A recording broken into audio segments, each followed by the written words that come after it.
The last thing the men behind the curtain want is a conscious, informed public capable of critical thinking, which is why a continually fraudulent zeitgeist is output via religion, the mass media, and the educational system.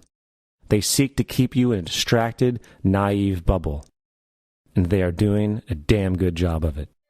In 2005, an arrangement between Canada, Mexico, and the United States was made. This arrangement, unannounced to the public, unregulated by Congress, merges the United States, Mexico, and Canada into one entity, erasing all borders. It's called the North American Union, and you might want to ask yourself why you've never heard of this. In fact, there is only one mainstream reporter who has actually heard of and has had the courage to cover this issue. The Bush administration's open borders policy and its decision to ignore the enforcement of this country's immigration laws is part of a broader agenda.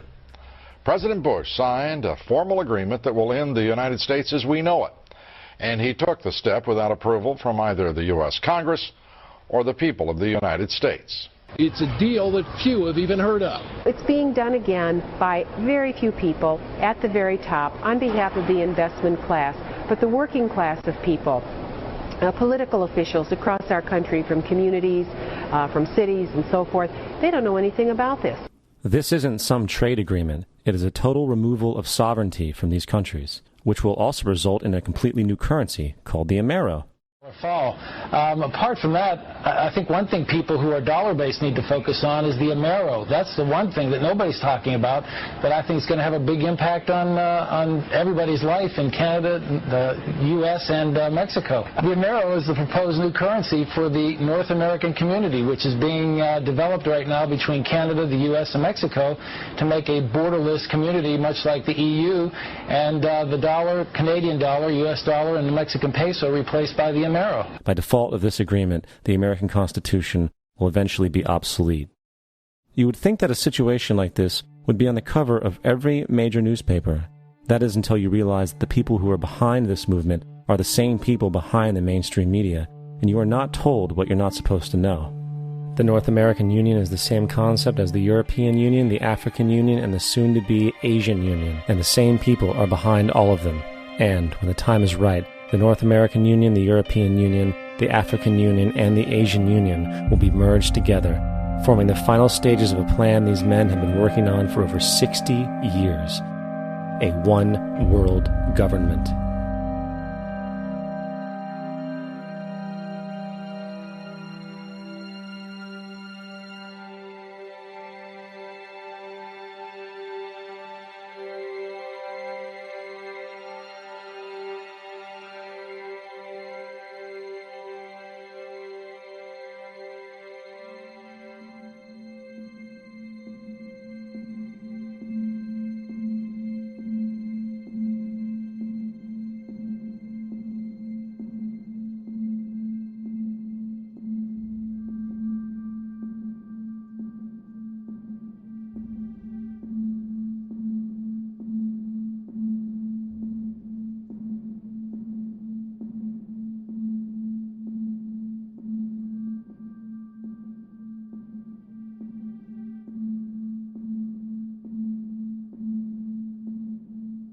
One bank, one army, one center of power. And if we have learned anything from history, it is that power corrupts, and absolute power corrupts absolutely. This is Aaron Russo, a filmmaker and former politician. To his left is Nicholas Rockefeller of the infamous Rockefeller banking and business dynasty. After maintaining a close friendship with Nicholas Rockefeller, Aaron eventually ended the relationship, appalled by what he had learned about the Rockefellers and their ambitions. I got a call one day from an attorney woman I knew, and she said, "Would you like to meet one of the Rockefellers?" I said, "Sure, I'd love to."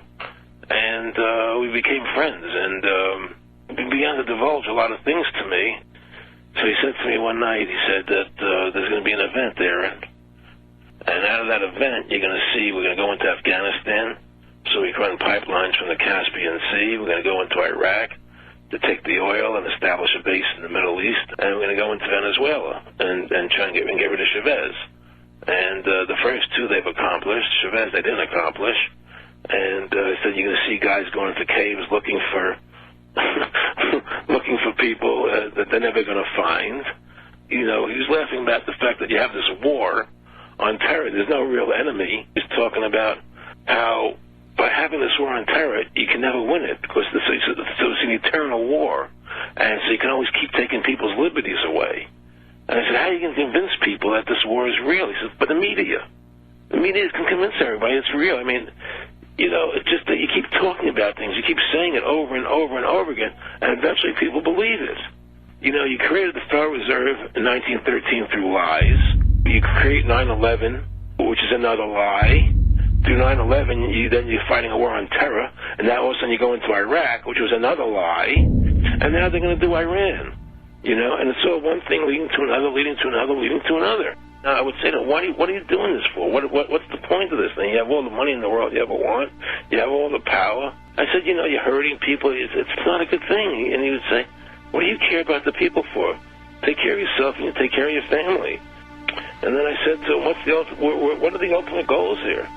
He said, the ultimate goal is to get everybody in this world chipped with the RFID chip and have all money be on those chips and everything on those chips. And if anybody wants to protest what we do or violate what we want, we just turn off their chip. That's right, microchipped.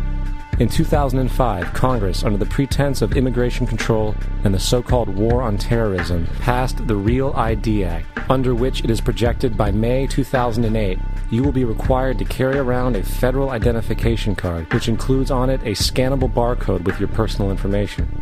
However, this barcode is only an intermediary step before the card is equipped with a VeriChip RFID tracking module, which will use radio frequencies to track your every move on the planet.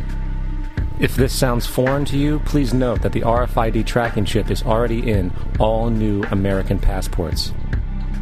And the final step is the implanted chip, which many people have already been manipulated into accepting under different pretenses. We have a Florida family who are really pioneers in a brave new world. They have volunteered to be the first ever to have microchip identification devices implanted into their body. After 9/11, I was really concerned with the security of my family. I wouldn't mind having something planted permanently in my arm that would identify me. In the end, everybody will be locked into a monitored control grid where every single action you perform is documented. And if you get out of line, they can just turn off your chip, for at that point in time, every single aspect of society will revolve around interactions with the chips. This is the picture that is painted for the future if you open your eyes to see it. A centralized one-world economy where everyone's moves and everyone's transactions are tracked and monitored, all rights removed.